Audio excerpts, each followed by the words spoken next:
Hello छात्र छात्राओं, आज हम लोग डीएलएड के मैथ के पेपर को हल करेंगे जो कि फर्स्ट ईयर फर्स्ट सेमेस्टर का पेपर है, जो कि 2017 का पेपर है। 2017 का पेपर है, इसको आज हम हल करेंगे और डिस्कस करेंगे कि इस प्रकार के प्रश्न किन किन प्रकार के 2017 में प्रश्न आए थे और इनको किस प्रकार से हल किया जा सकता है। एकदम डिटेल्ड आपको इस वीडियो को देखने के बाद आपको किसी और वीडियो को देखने की आवश्यकता ही नहीं पड़ेगी। और आप लोग ध्यान से देखिए, समझ में आया कि नहीं आया? जो भी नहीं आया तुरंत पूछिएगा, समझ में आया कि नहीं आया? चलिए हम लोग प्रश्न की तरफ चलते हैं। हमारा प्रश्न क्या दिया है, पहला प्रश्न देखते हैं जो कि बहुविकल्पी प्रश्न है। बहुविकल्पी प्रश्न में दिया है कि 8365 में किसका 3 का स्थानीय मान है। यहाँ पर हमको बोल रहा है कि स्थानीय मान ज्ञात करना है। किसका? हमको प्रश्न दे दिया है कि 8365 में किसका 3 का स्थानीय मान हमको क्या करना है, ज्ञात करना है। तो सिंपल सी बात है कि हमको 3 का स्थानीय मान ज्ञात करने के लिए हमें क्या करना पड़ेगा। देखिए, इस 3 को यहाँ पर लिखेंगे और इसके पीछे कितने अंक हैं, 1 2 अंक है, तो यहाँ पर 2 0 लगा देंगे। समझ में आया कि नहीं आया? तो यह हो गया हमारा किसका 3 का स्थानीय मान। अगर यहीं पे पूछ देता कि 8 का स्थानीय मान क्या होता है, तो 8 का स्थानीय मान क्या हो जाएगा, पीछे कितने अंक है, 1 2 3 अंक, तो 3 0 लग जाएंगे। तो जितने अंक रहते हैं पीछे उतने क्या हो जाते हैं, 0 लग जाते हैं। समझ में आया कि नहीं आया? चलिए हम लोग अगले प्रश्न की तरफ चलते हैं। विकल्प में हमें दिख रहा है कि कौन सा विकल्प सही है। 300 आया है तो दूसरा विकल्प जो है क्या है, सही है। समझ में आया कि नहीं आया? चलिए हम लोग अगले प्रश्न की तरफ चलते हैं। अगला प्रश्न क्या कहता है, क्या लिखा है कि कौन सा जोड़ा, जो ये जोड़े में दिए गए हैं, एक दूसरे लिखा है, सटा हुआ है, दूसरे का क्या है, व्युत्क्रम है। व्युत्क्रम का मतलब क्या होता है, व्युत्क्रम का मतलब क्या होता है, जब दी गई संख्या में ऐसी संख्या से गुणा किया जाए कि गुणनफल जो है 1 आए, उसको हम क्या कहते हैं, व्युत्क्रम बोलते हैं। क्या बोलते हैं, व्युत्क्रम बोलते हैं। जैसे मान लीजिए कि बोला जाए कि 5 का व्युत्क्रम क्या है, तो 5 में किसका गुणा किया जाएगा कि इसका गुणनफल क्या आएगा, 1 आएगा। तो हम यह बोलेंगे कि अगर हम इसका 5 का गुणा 1/5 में करेंगे तो क्या आएगा, गुणनफल आ गया 1। तो अगर कोई पूछा कि 5 का व्युत्क्रम क्या है, तो आप बता देंगे कि 1/5 क्या है, 5 का व्युत्क्रम है। समझ में आया कि नहीं आया? इस प्रकार से तो यहाँ पर हम देखेंगे कि जो पहला विकल्प दिया हुआ है, पहला विकल्प क्या दिया है, व्युत्क्रम के नियम का पालन कर रहा है कि नहीं। क्या दिया है कि 3 गुणे, क्योंकि गुणा करना था, 3/9, 3 से 3 कट गया, आया क्या 1/9, जो कि हमको क्या पता करना था, गुणा करने पर क्या आना चाहिए था, 1 आना चाहिए, लेकिन क्या आ गया, 1/9 आ गया। इसका मतलब कि यह विकल्प गलत है। फिर दूसरे विकल्प की तरह चलते हैं। दूसरा विकल्प दिया है कि 1/5 गुणे 5/10, 5 से 5 कट गया, बच गया 1/10। यहाँ पर भी 1 नहीं आया, ये भी विकल्प क्या है, गलत है। दूसरा विकल्प देखते हैं। अगले विकल्प के देखते हैं। तो अगला विकल्प क्या है, 5/6, 6/5। अब यहाँ पर देखेंगे कि इस 6 से 6 कट गया, 5 से 5 कट गया, आया क्या, यहाँ पर 1, यहाँ पर 1, 1 कम 1, 1 कम 1, यहाँ पर 1, यहाँ पर 1, 1 कम 1 से 1 कट गया, बचा क्या है 1। समझ में आया कि नहीं है? यहाँ पर क्या आ गया 1, जो कि हमें व्युत्क्रम का नियम है कि दोनों जो मूल जो दिया है, मूल संख्या दी है और जो व्युत्क्रम है, उन दोनों का गुणा करने पर 1 आना चाहिए। तो हमारा 1 तो आ गया, हमारा तीसरा विकल्प क्या हो गया, सही हो गया। और इसको भी देखेंगे तो यह क्या हो जाएगा, गलत हो जाएगा। जैसे मान लीजिए कि क्या दिया है विकल्प में, 4/8 गुणे 1/2, 2 से कट गया 2 बार में, 2 से कट गया 1/4, आ गया क्या 1/4, जो कि क्या है 1 नहीं आया। इससे यही हुआ कि ये भी गलत है। समझ में आया कि नहीं आया? चलिए हम लोग अगले प्रश्न की तरफ चलते हैं। देखिए तीसरा प्रश्न क्या कह रहा है। तीसरा प्रश्न कह रहा है कि 2.4 गुणे 0.5 का क्या करिए, मान है, मतलब इसका क्या करिए, गुणा कीजिए। तो सिंपल सी बात है, गुणा कर लीजिए। क्या दिया है, 2.4 गुणे 0.5। सिंपल सा क्या करिए, गुणा करिए। अब ये भूल जाइए, देखिए दशमलव से आपको टेंशन लेना नहीं है, दशमलव जो दिया है उसको भूल जाइए कि दशमलव भी है, एक क्षण के लिए भूल जाइए। सिंपल जैसे आप गुणा आपको आता है वैसे कर लीजिए। 5 चौक को 20, 2 हासिल हो गया। फिर 5 दूना के 10 और 10 दू 12। अब यहाँ पर आओगे कोई तो अंक नहीं है, सीधे उतर गया 12। अब 0 का गुणा 4 में करेंगे तो भी 0 आएगा, 0 का गुणा 2 में करेंगे तो भी 0 आ गया। अब इसको क्या करिए, जोड़ लीजिए। जोड़ेंगे तो क्या आ गया, 0 2 1। अब यहाँ पर देखेंगे, अब दशमलव की बारी है, अब दशमलव पे ध्यान देना है। अब एक बात बताइए, दशमलव के पीछे एक अंक है, यहाँ पर दशमलव के पीछे एक अंक है, तो मतलब दशमलव के पीछे कितने अंक हो गए, एक अंक यहाँ पर है, एक अंक यहाँ पर है, तो 2 अंक हो गया ना। तो अब यहाँ पर लिखेंगे 1 2, तो ये 2 अंक के बाद आपको क्या कर देना है, दशमलव लगा देना है। तो अब हमने क्या विकल्प देखना है, तो विकल्प में क्या दिया है, यह 0.12 दिया है, ये गलत हो गया। यहाँ पर क्या दिया है, 1.20, 1.20, यही सही है और ये भी गलत है, बाकी सब कितने हैं, गलत है। समझ में आया कि नहीं आया। इस प्रकार से कभी भी आपको दशमलव का गुणा आ जाए तो आप थोड़ा सा भी घबराइएगा मत, थोड़ा सा चिंतित मत होइएगा। सिंपल जैसे आपको आता है गुणा उसी प्रकार से करिएगा। बस आपको क्या कर देना है लास्ट में कि दशमलव को गिन लेना है। जैसे मान लो कि सपोज दैट ऐसा होता कि यहाँ पर 0 0 होता, सपोज दैट ऐसा होता तो आपको क्या करना पड़ता है, 1 2 3 4। तो अब यहाँ पर 4 अंकों को पीछे लेकर आके लग, जो कि प्रश्न नंबर 4 है वो कह रहा है कि 5x प्लस कोष्टक में 7x माइनस 3 का क्या करिए, मान है। मतलब इसको भी क्या करना है, हल करना है। तो अब यहाँ पर प्रश्न जो दिया है उसे लिख लें, कोष्टक में 7x माइनस 3। अब एक क्या करना है, सबसे पहले हम जानते हैं किस प्रकार के जब भी प्रश्न आए तो सबसे पहले हमको कोष्टक को हल करना पड़ता है। कौन सा कोष्टक, पहले रेखा कोष्टक, उसके बाद छोटा कोष्टक, उसके बाद मझला, फिर उसके बाद बड़ा, ठीक। और आगे क्या करना पड़ता है, आगे हमें करना पड़ता है कि सबसे पहले जब जोड़ घटाने की बात आए तो भाग करनी पड़ती है, फिर गुणा करना पड़ता है, फिर उसके बाद क्या करना पड़ता है, जोड़ना पड़ता है, फिर उसके बाद घटाना पड़ता है। इस प्रकार से जो है प्रश्न को हल किया जाता है। समझ में आया कि नहीं आया। चलिए अब इस प्रश्न को हम हल करते हैं, तो देखते हैं कि इस प्रश्न को हल करने में किस प्रकार से हम हल करेंगे। समझ में आया कि नहीं आया। देखिए अब यहाँ पर एक कोष्टक तोड़ देते हैं। अब इस प्लस का गुणा इस प्लस में होगा तो प्लस प्लस प्लस रहेगा, बाकी सब सेम उतर जाएगा, प्लस 7x। इस प्लस का गुणा माइनस में होगा तो माइनस 3, एकदम सेम उसी प्रकार से हमने क्या किया, उतार लिया।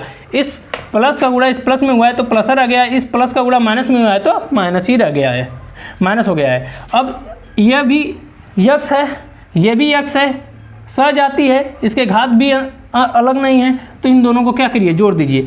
तो 5 और 7 को जोड़ेंगे तो क्या होगा, 12x माइनस 3, 12x माइनस क्या हो गया, 3 हो गया, 12x माइनस 3 हो गया। समझ में आया कि नहीं। इस प्रकार से हम लोग इसको हल कर लेंगे। कभी भी इस प्रकार के प्रश्न बहुविकल्पी में आ सकते हैं, अति लघुत्तरी में आ सकते हैं, चाहे लघुत्तरी में आ सकते हैं, तो फिर भी आपको सेम इसी प्रकार से हल करना है, कोई समस्या नहीं होनी चाहिए। समझ में आया कि नहीं है। देखते हैं यह विकल्प कहाँ मिलता है। ये देखिए यहाँ पर दिया है प्लस में -12 दिया है, तो यहाँ पर -12 नहीं है, ये गलत हो गया। यहाँ पर दिया है 2 3, ये भी नहीं है। फिर यहाँ पर दिया है +12x माइनस 3, तो +12 माइनस 3 तीसरा विकल्प सही है, और बाकी सब क्या है, यह माइनस दे दिया है, ये गलत है। समझ में आया कि नहीं है। कि निम्नलिखित में बृहत कोण है। बृहत कोण का मतलब यह होता है कि वह क्या होता है, 180 से क्या होना चाहिए, बड़ा होना चाहिए। बृहत कोण क्या होना चाहिए, बृहत कोण का मतलब होता है कि 180 से क्या होना चाहिए, बड़ा होना चाहिए। समझ में आया कि नहीं है। और 180 से बड़ा होना चाहिए और किससे छोटा होना चाहिए, 360 से छोटा होना चाहिए। समझ में आया कि नहीं है। क्या होना चाहिए, 360 से छोटा होना चाहिए। समझ में आया कि नहीं है। इस प्रकार के इनके बीच में कोण जो है होते हैं। मतलब कि अगर आपसे बोला जाए कि 180 क्या बृहत कोण है, नहीं। अगर वही बोल दिया कि 181, तो हाँ। 360 ये भी नहीं है। अगर वही 359 हो गया तो यह हो जाएगा बृहत कोण। तो चलिए इसमें से देख लेते हैं। 135 180 से क्या है, छोटा है, ये तो हो ही नहीं सकता। ये तो 90 से भी छोटा है, ये भी नहीं हो सकता। और ये 180 है जो मैंने अभी बताया है कि ये नहीं हो सकता। बच गया क्या? 305। यही विकल्प क्या है? सही है। मैं समझ में आया कि नहीं आया? देखिए ये बृहद कोण है, इस कोण का जो है मान मैं यहाँ पर डिफिनेशन में लिख देता हूँ ताकि आप लोगों को कभी भी इस प्रकार के अति लघुत्तरीय प्रश्न आ जाएं, या ये व्युत्क्रम किसे कहते हैं, इन दोनों डिफिनेशंस जो मोस्ट इंपॉर्टेंट हैं, हर साल इस पे प्रश्न बन जाते हैं। तो मैं ऐसा करता हूँ कि इनके डिफिनेशंस को मैं यहाँ पर लिख देता हूँ ताकि आप लोग को आसानी हो। ठीक है, चलिए मैं लिख दे रहा हूँ। मैंने सारे डिफिनेशंस को, दोनों डिफिनेशन जो मोस्ट इंपॉर्टेंट डिफिनेशंस हैं मैंने लिख दिए हैं ताकि आप लोगों को कभी भी इस प्रकार के प्रश्न बने तो आप लोग इसके डिफिनेशंस को भी जानें और पेपर में अच्छा परफॉर्म कर पाएँ। चलिए हम लोग, अब बारी है प्रश्न नंबर 6 दिया है कि 15 अभाज्य गुणनखंड लिखिए। 15 का जो है क्या करना है? अभाज्य गुणनखंड लिखना है। तो अभाज्य गुणनखंड ज्ञात करने के लिए सबसे पहले हम लोग इस प्रकार से काट लेंगे। तो हमको अभाज्य गुणनखंड करना है, डायरेक्ट जो है इस प्रकार से हम हल करेंगे कि इसको दोबारा ऐसे अंक से काटेंगे कि जिसको दोबारा काटा ना जा सके। जैसे 2 से तो कटेगा नहीं, कटेगा 3 से, तो 3 से काट लिए, 5 × 15, फिर 5 से काट लिए, फिर कट गया 1। अब ये जो हमने ये ज्ञात किया है, क्या ज्ञात किया है? अभाज्य गुणनखंड ज्ञात किया है। तो हम यहाँ पर लिख सकते हैं कि 15 का अभाज्य गुणनखंड, अभाज्य गुणनखंड 3 और 5 होगा। 15 का अभाज्य गुणनखंड क्या होगा? 3 और 5 होगा। क्या बोलते हैं? 15 का अभाज्य गुणनखंड पूछा था तो हमने बता दिया कि 15 का अभाज्य गुणनखंड क्या होगा? 3 और 5 होगा। इसके जगह पे 15 के जगह पे 18 पूछ देता, सपोज दैट यहाँ पर 18 पूछ दिया, तो आप कैसे हल करेंगे? सेम इसी प्रकार से काटेंगे। ये 18 है इसलिए यहाँ पर ये 2 से कट गया 9 बार में, फिर 3 से कटा, फिर क्या है 3 से कटा, फिर 3 से कटा। तो अब यहाँ पर हम ये लिखेंगे कि 18 का अभाज्य गुणनखंड जो है कहाँ है? कौन है? कितने हैं अभाज्य गुणनखंड? 2 और 3 हैं। देखिए यहाँ पर हम 15 का अभाज्य गुणनखंड 15 को भी बता सकते हैं, लेकिन हम लिखेंगे क्या कि 3 और 5 जो है 15 का अभाज्य गुणनखंड है। 18 का गुणनखंड 2 है, 3 है, ठीक है। 6 जो है, अगर 6 करेंगे तो 6 अभाज्य गुणनखंड नहीं है। किसका? 18 का 6 अभाज्य गुणनखंड नहीं है। गुणनखंड है 18 का, लेकिन अभाज्य गुणनखंड नहीं है, क्योंकि 6 जो है 2 से भी कटेगा, 3 से भी कटेगा, स्वयं से भी कटेगा, 2 से अधिक बार कट गया, तो इसलिए अभाज्य गुणनखंड नहीं है। समझ में कि नहीं है? इस प्रकार से हम लिख सकते हैं कि 18 का अभाज्य गुणनखंड क्या है? 2 और 3 है। समझ में आया कि नहीं है? इसी प्रकार से कभी भी इस प्रकार के प्रश्न आए तो आप आराम से इसी प्रकार से हल कर सकते हैं। पहले इसको आप क्या करिए? गुणनखंड ज्ञात कर लीजिए, वो भी अभाज्य, फिर उसके बाद लिख दीजिएगा कि यह है। समझ में आया कि नहीं है? चलिए हम लोग अगले प्रश्न की तरफ चलते हैं, देखते हैं अगला प्रश्न किस प्रकार से पूछा है। प्रश्न नंबर 7 में दिया है कि x माइनस वाई, क्या दिया है? x माइनस वाई में क्या जोड़ें? इसमें क्या जोड़ा जाए? इसमें क्या जोड़ा जाए? इसमें कुछ तो जोड़ा जाए कि उसके जोड़ने पर जो योगफल कितना हो जाए? योगफल 2x प्लस y हो जाए। तो इसके बाद इसमें कुछ जोड़ा गया है, इस जोड़ने के बाद क्या आ गया है? x प्लस y आ गया है। समझ में? तो मैं मान लेता हूं कि वह संख्या a है, ठीक है, वह संख्या a है। मतलब कि जब हमने x माइनस वाई में a को जोड़ दिया तब हमारा 2x प्लस y आ गया है। तो हमें a का मान ज्ञात करने के लिए हमने क्या करना है? a को रख कर बाकी सबको पक्षांतर कर देना है। तो पक्षांतर करेंगे तो a बराबर क्या आ गया? 2x, यह x प्लस में था और जब बराबर के उधर गया तो यह माइनस में हो गया, ठीक है। अब यहाँ पर ये प्लस y यही रह गया। अब ये क्या है? माइनस है, तो माइनस इधर आ गया तो क्या हो गया? प्लस हो गया। समझ में आया कि नहीं आया? अब बताइए कि अब a बराबर तो यही रह गया, इसको घटाएं तो 2x था और 1x कम हो गया, घट गया तो कितना बचा, यक्स बचा। और ये एक बात बताइए, एक ठे वाई पहले से था, एक ठे वाई और आ गया, तो यहाँ पर कितने वाई हो गए, 2y हो गए। तो अब यहाँ पर हम कह सकते हैं कि यक्स माइनस वाई में यक्स प्लस 2y को जोड़ देंगे तब हमें योगफल कितना प्राप्त होगा, 2x प्लस वाई प्राप्त हो जाएगा। समझ में आया कि नहीं आया?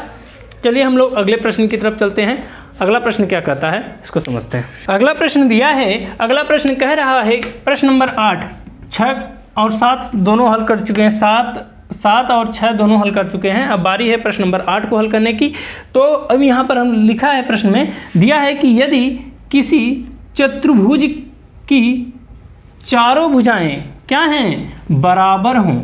यदि कोई चतुर्भुज है, उस चतुर्भुज की चारों भुजाएं क्या हैं, बराबर हैं, तथा प्रत्येक कोण कितने का है, 90 अंश का है। मान लीजिए, माना कि चतुर्भुज की जो भुजाएं हैं कितने की हैं, x की हैं। तब यहाँ पर हम इस तरह से नहीं लिख सकते हैं कि यह भी x है, यह भी x है, यह भी x है, ये भी x है, ठीक है। और सबके बीच में कितने अंश का कोण बना है, 90 अंश का कोण बना है। ये भी 90 अंश का है, ये भी 90 अंश का कोण है, ये भी 90 अंश का कोण है, और ये भी 90 अंश का कोण है, ठीक है। तो ऐसे चतुर्भुज को क्या कहते हैं, ठीक है। तो यहाँ पर लिख सकते हैं, यहाँ पर लिख दीजिएगा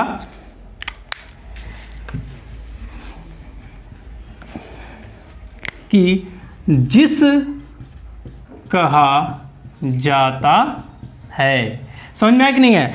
जिस चतुर्भुज की प्रत्येक भुजाएं अगर बराबर हैं, सारी भुजाएं क्या हैं, बराबर हैं, और उनके बीच बनने वाला प्रत्येक कोण क्या होता है, अगर 90 डिग्री का है, तो उसे हम क्या कहेंगे, उसे हम कहेंगे कि वह क्या है, वह चतुर्भुज वर्ग है। समझ में आया कि नहीं? उस चतुर्भुज को क्या कहते हैं, वर्ग कहते हैं। चलिए हम लोग अगले प्रश्न की तरफ चलते हैं।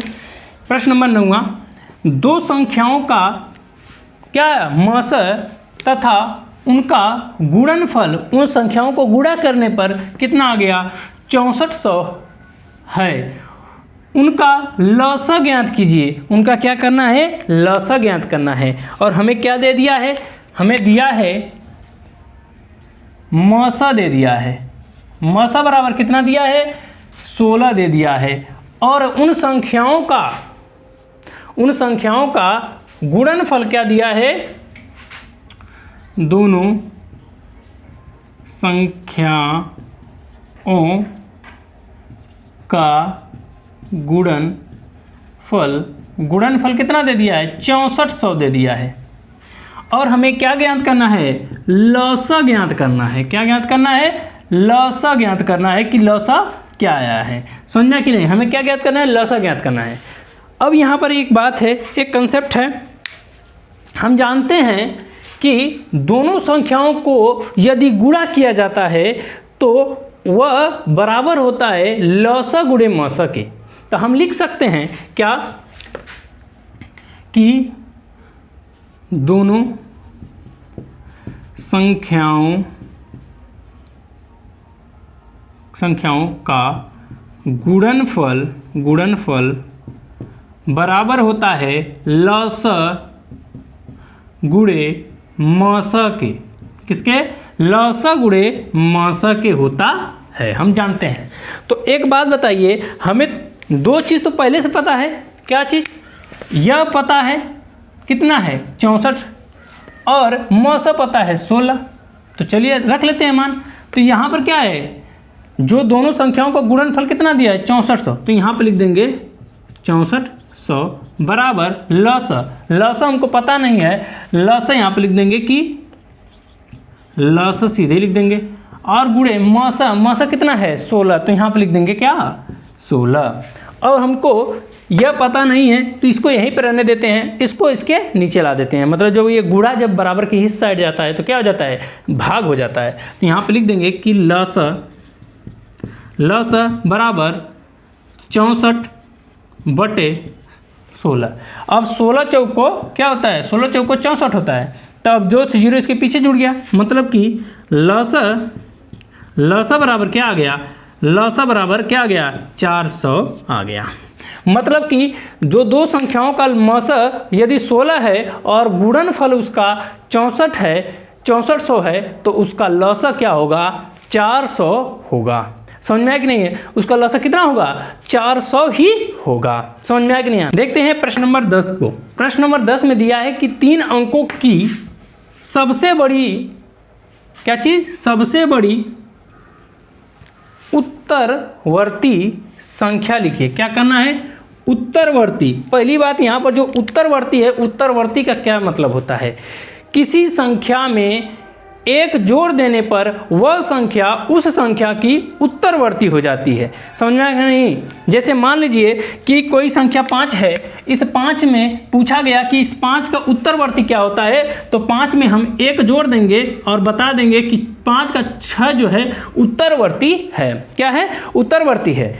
तो इसका मतलब यहाँ पर जो 3 अंकों की सबसे बड़ी संख्या क्या होती है, तो हम जानते हैं क्या कि 3 अंकों की बड़ी संख्या क्या होती है, 3 अंकों की बड़ी संख्या क्या होती है, 999 होती है।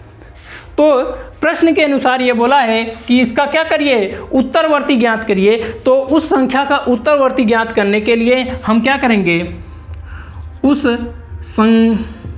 संख्या का उत्तरवर्ती संख्या। अब उस संख्या का जो 999 धन 1 कर देंगे तो क्या आ गया, वह संख्या आ गई 1000 आ गई। कितनी संख्या आ गई, 1000। मतलब कि 3 अंकों की बड़ी से बड़ी संख्या क्या है, 999 है, और 999 का उत्तरवर्ती संख्या क्या हो जाएगी, 1000 होगी। क्या होगी, 1000 होगी। समझ में आया कि नहीं है। प्रश्न नंबर 11 देखते हैं। प्रश्न नंबर 11 कह रहा है कि 0.085 को प्रतिशत में क्या करिए, बदलिए। तो प्रतिशत में बदलने के लिए हम लोग क्या करते हैं, इस संख्या को हम क्या करते हैं, 0.085 गुणे 100 कर लेते हैं। क्या कर लेते हैं, 100 कर लेते हैं। तब अब यहाँ पर जब 100 से गुणा करेंगे तो गुणा करने पर हमारा अंक क्या आ जाएगा, यह 2 जीरो है, इस साइड में आ जाएगा। तो यह हो गया, यह जब इस पर गुणा किया जाता है, और इसमें प्रतिशत का चिन्ह जोड़ने के लिए हम लोग जब गुणा करेंगे तो यहाँ पर लिख देंगे कि यह प्रतिशत हो गया। मतलब कि 0.085 का प्रतिशत में बदलने पर क्या आएगा, 8.5 जो है क्या होगा, उसका प्रतिशत होगा। समझ में आया कि नहीं आया। प्रश्न नंबर 12 कह रहा है कि पटरी और प्रकार की सहायता से 90 डिग्री का क्या करिए, कोण बनाइए। हमको क्या करना है, पटरी और प्रकार की सहायता से 90 डिग्री का क्या करना है, कोण बनाना है। क्या करना है, 90 डिग्री का कोण बनाना है। तो देखिए, जब भी आपको पटरी और प्रकार की सहायता से 90 डिग्री का कोण बनाना हो तो आप निश्चिंत हो कि सबसे पहले सर्वप्रथम आप क्या करें कि एक ए और बी एक रेखा खींच लें। ए और बी एक रेखा खींच लें। फिर उसके बाद ए को केंद्र मानकर आधा से अधिक दूरी लेकर एक चाप लगाएं। तो ये चाप मान लीजिए यहाँ पर लग गया, ये यहाँ पर लग गया, आधा से अधिक दूरी चाप लगाएं। फिर उसी चाप पे, अब चाप को न कम करना है न बेसी करना है, उसी चाप पे लगाकर फिर एक साइड से ऐसे फिर चाप लगा देना है। अब जो कटा हुआ जगह है, कटान बिंदु को अगले कटान बिंदु से क्या करें, मिला दें। जब मिलाएंगे तो पाएंगे कि इनके बीच का बना कोण क्या है, 90 डिग्री का कोण है। समझ में आया कि नहीं आया। इसी प्रकार से हम कभी भी 90 डिग्री का कोण जो है बनाने के लिए पटरी प्रकार की सहायता से इस प्रकार से बना सकते हैं। यहाँ पर हम लिख सकते हैं, जो जो हमने किया है उसको लिख भी सकते हैं यहाँ पर, कि पहले में हमने क्या किया है, पहले हमने ए और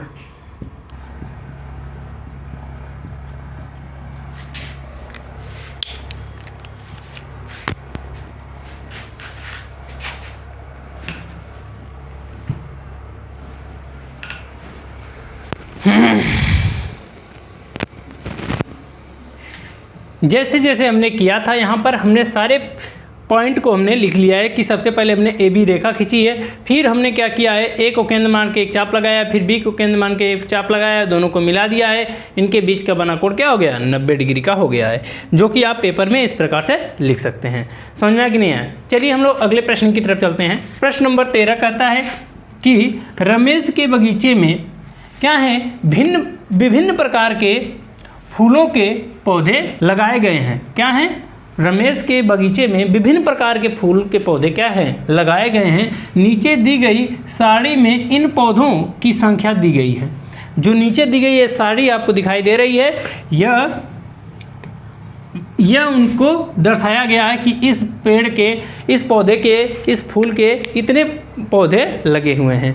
तो इनको पिक्टोग्राफ द्वारा क्या करिए, प्रदर्शित करिए। पिक्टोग्राफ क्या होता है? पिक्टोग्राफ में किसी एक निश्चित संख्या को हम मान लेते हैं कि मान लीजिए कि 5 फूलों की संख्या बराबर एक चिन्ह बना लेंगे, उस चिन्ह को लिख देंगे तो 5 लिखने की आवश्यकता नहीं पड़ेगी। तो चलिए यहाँ पर हम लिख लेते हैं जो पॉइंट दिया हुआ है। सबसे पहले हम लिख लेंगे इस प्रकार से। लिखने के बाद अब देखिए यहाँ पर दिखा है कि गुलाब यहाँ पर 30 दिया है और गेंदा 25 दिया है, जूही 10 और डहेलिया जो है 11 और रजनीगंधा 15 पेड़ हैं।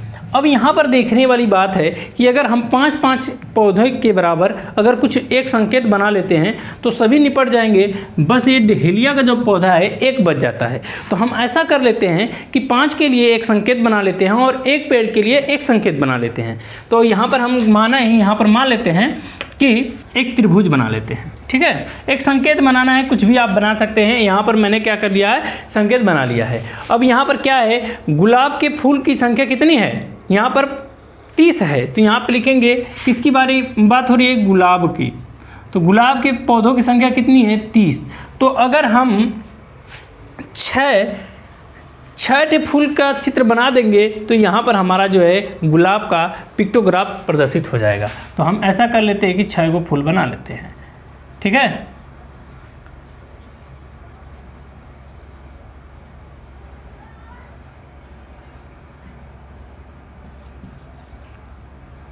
ठीक है, 3 3 6।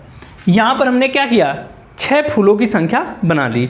अब आगे लिखा है कि 25 गेंदे का फूल है, तो यहाँ पर लिखेंगे कि गेंदा जो है 25 है। तो इसके लिए हमें क्या करना पड़ेगा, 5 गो फूल की संख्या बनानी होगी। तो 5 फूलों की संख्या हम बना लेते हैं। ठीक है,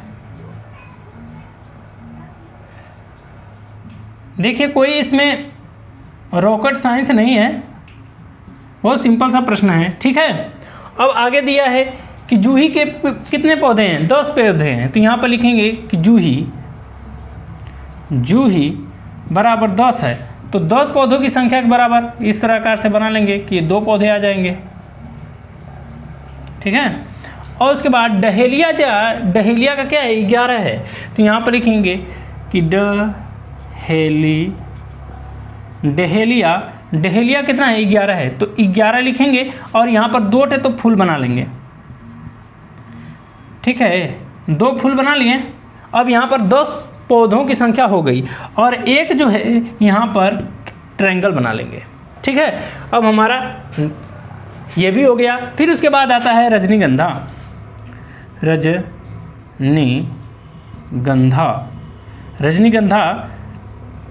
के कितने पौधे हैं, 15। तो यहाँ पर कितना फूल बनाने हैं, फूलों की संख्या 3 बनानी है।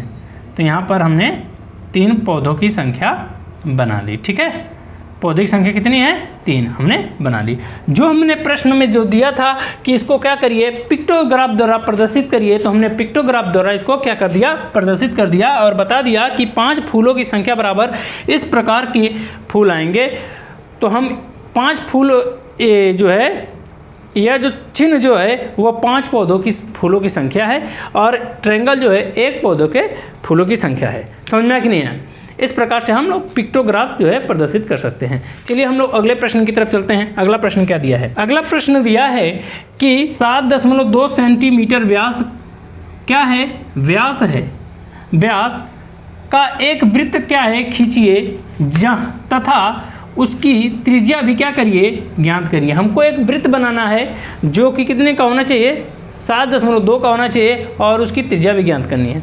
तो हमको क्या करना पड़ेगा, सबसे पहले हमें क्या लिखना है कि वृत्त की त्रिज्या हमको क्या करनी है, क्वेश्चन मार्क हमको ज्ञात करनी है, जबकि वृत्त का व्यास क्या है 7.2 सेंटीमीटर जो कि है दिया हुआ है। समझ में आया? तो हम जानते हैं क्या कि r बराबर d/2 होता है। हम जानते हैं कि r बराबर d/2 होता है।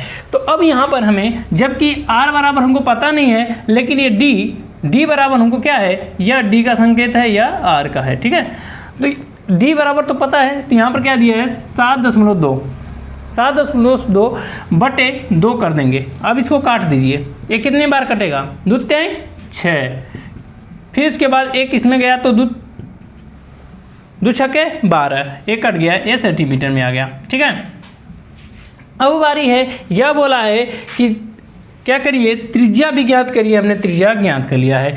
आगे बोला था कि इसका वृत्त खींचिए, तो हम वृत्त खींचेंगे कितना ले लेंगे, इंची लेंगे और इंची से कितना 3.6 सेंटीमीटर का क्या करेंगे एक रेखा खींचेंगे और एक जो है प्रकार लेंगे, उस प्रकार को यहाँ से मिलाकर इस प्रकार से खींच लेंगे। ठीक है, और जो हमने किया है पॉइंट बनाकर यहाँ पर लिख देंगे कि सर्वप्रथम हमने क्या किया है कि एक ओ और एक ए, OA एक रेखा खींची, फिर उसके बाद चाप लगाकर एक गोला बना दिया, वो बन गया वृत्त हमारा। अगला प्रश्न कह रहा है कि एक जो है चित्र बना हुआ है यहाँ पर, वो किसका बना है, आयत का। कह रहा है कि इसकी भुजा दी गई हैं, इस चित्र में ही बता दिया है कि इसकी भुजाएं कितनी हैं। कह रहा है कि जो आयत है उसका क्या करिए परिमाप ज्ञात करिए। तो हम जानते हैं कि आयत का परिमाप बराबर 2 फिर कोष्टक में क्या होता है लंबाई धन चौड़ाई होता है। ठीक है, यह हमको पता होना चाहिए, ये परिमाप के बराबर होता है। आयत का जब भी आप परिमाप ज्ञात करें तो इस प्रकार से ज्ञात कर सकते हैं। ठीक है, जबकि हमको दिया है लंबाई कितना दिया है, यहाँ पर यह चौड़ाई है और यह लंबाई है, तो 3 यहाँ पर लिखेंगे कि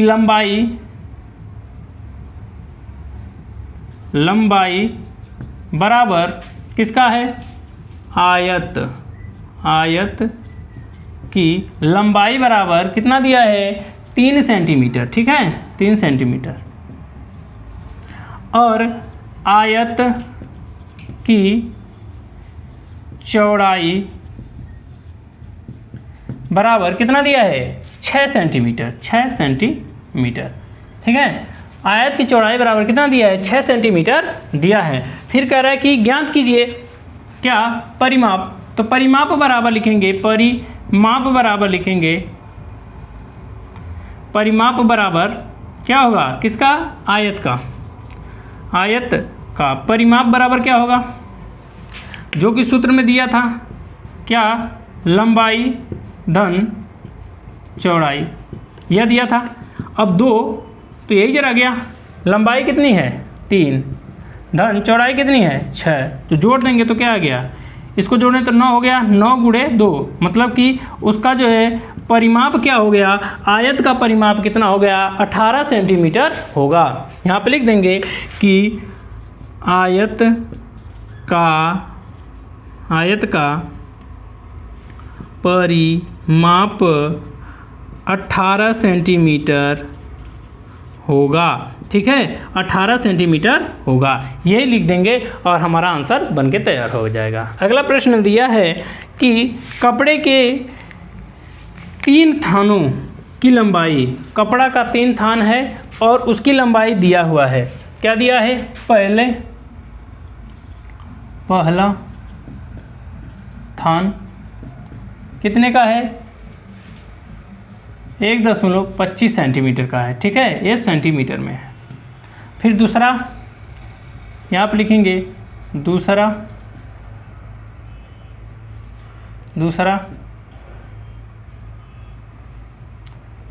स्थान बराबर कितना दिया है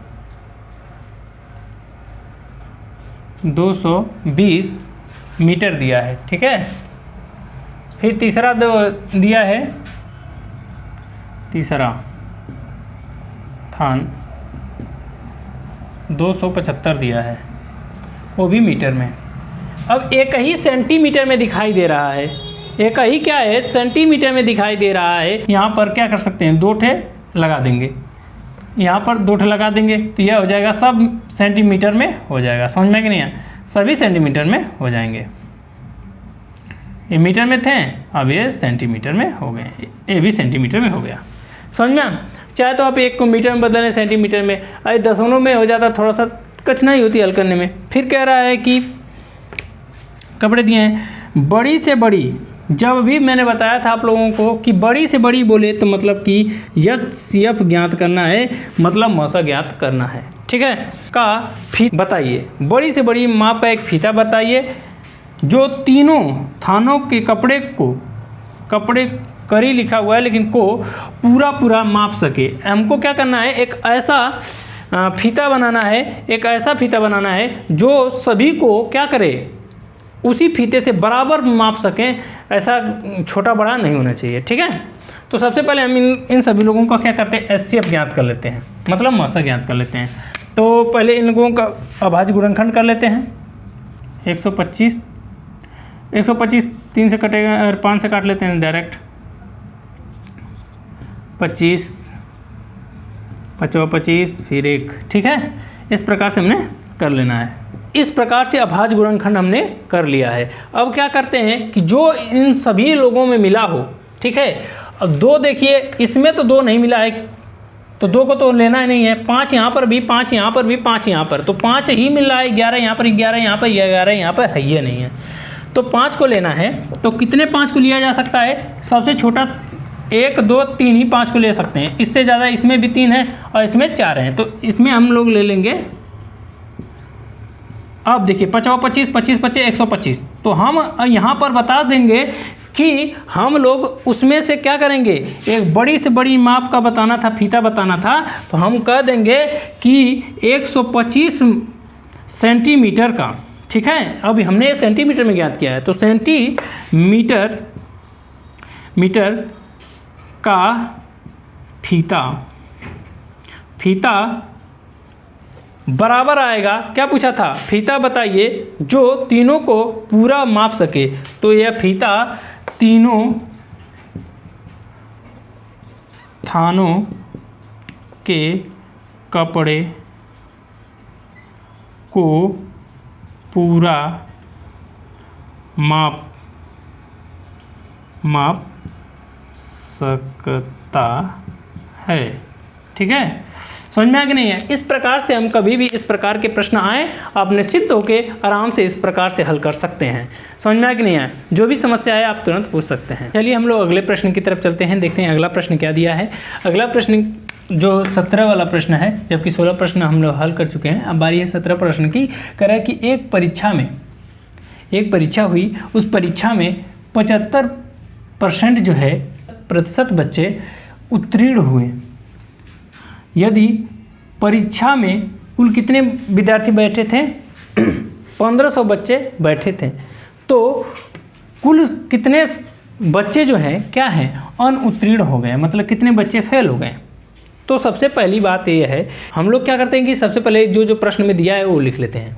कह रहे हैं कि कुल अनुत्तीर्ण बच्चे, भाई 75% बच्चे पास हो गए हैं, तो 25% बच्चे होंगे जो फेल हुए होंगे, तो हमने 25%। तो कुल बच्चों की संख्या कितनी है, कुल बच्चे की संख्या, कुल बच्चों की संख्या क्या है 1500 है। ठीक है, मतलब कि 1500 बराबर कितना परसेंट 100% के। ठीक है, तो अब यहाँ पर हमको क्या बता रहे हैं कि इसमें से 25% बच्चे क्या हैं फेल हो गए हैं, तो उन्हीं की संख्या बतानी है। तो यहाँ पर हम लिखेंगे कि 1500 गुणे क्या 25% इससे यह कट गया, इससे यह कट गया, बचा क्या 15 और 25 बचा। तो 15 और 25 का गुणा यहाँ पर कर लेते हैं हम लोग, क्या कि 25 गुणे 15, 25 गुणे 15 करे 5वां 25, 2 हासिल, 15 दूना के 5 दूना के 10, 10 दू 12, फिर इसके बाद 25 यहाँ पर जोड़ देंगे तो 7 3 हो गया 375। इसको काटने के बाद आ गया कितने 375, मतलब कि 375 बच्चे हैं जो क्या हैं फेल हो गए हैं, अनुत्तीर्ण हो गए। यहाँ पर लिख देंगे कि 375 बच्चे उत्तीर्ण हो गए हैं। उस परीक्षा में कितने बच्चे अनुत्तीर्ण हो गए हैं 375 बच्चे क्या हो गए हैं अनुत्तीर्ण हो गए हैं। चलिए हम लोग अगले प्रश्न की तरफ चलते हैं। अगला प्रश्न क्या कह रहा है, कह रहा है कि जो -5 कोष्टक में है, फिर उसके बाद माइनस, फिर कोष्टक में -45, फिर भागे, फिर -15, फिर प्लस, फिर कोष्टक में क्या है -3 है, गुणे 5 है। तो सबसे पहले हमको क्या करना रहता है कि कोष्टक हल करना रहता है। तो कोष्टक हल कर लेते हैं। तो कोष्टक हल करेंगे तो यहाँ पर पाएंगे क्या कि 5 आगे माइनस है तो आगे माइनस हो गया, ठीक है। अब यहाँ पर क्या करेंगे, यह माइनस तो यहाँ पर क्या हो गया प्लस, फिर अब यहाँ पर क्या है +45 हो गया, ये भाग का चिन्ह है तो भाग का चिन्ह रहने दीजिए। फिर आगे क्या है भागे 15 है, इसको ऐसे ही रहने दीजिए क्योंकि ये कोष्टक में है तो कोष्टक में ये दोनों मिल ना जाए इसलिए ऐसे रहे। इसको क्या करेंगे -3 गुणे 5 ऐसे कर लीजिए, ठीक। अब हमने क्या सीखा है कि सबसे पहले क्या की जाती है भाग की जाती है। तो हम यहाँ पर भाग करेंगे तो इसका इससे भाग करेंगे तो यह प्लस है, यह वाला हिस्सा जो माइनस है, ठीक है। जैसे मान लीजिए कि यह 45 है, ठीक है। यहाँ पर मैं कर दे रहा हूँ कि 45/15 है, यहाँ पर माइनस है तो 15 का 15 के 15 29 ત્યાં 45, 15 ત્યાં 45 आ गया। तो यहाँ पर जो माइनस का चिन्ह तो वही तक वहीं रह जाएगा, मतलब कि यहाँ पर हम लिख सकते हैं कि -5, फिर यहाँ पर जो लिखना है वहाँ पर क्या लिखना है -3 लिखना है। क्यों -3, क्योंकि 15 ત્યાં 45, 15 ત્યાં 45 आगे माइनस है तो यहाँ पर माइनस लग गया, ठीक है। अब यहाँ पर क्या है इसका गुणा करेंगे, गुणा करेंगे तो क्या आएगा 3 × 5 = 15, यहाँ पर लिख देंगे 15।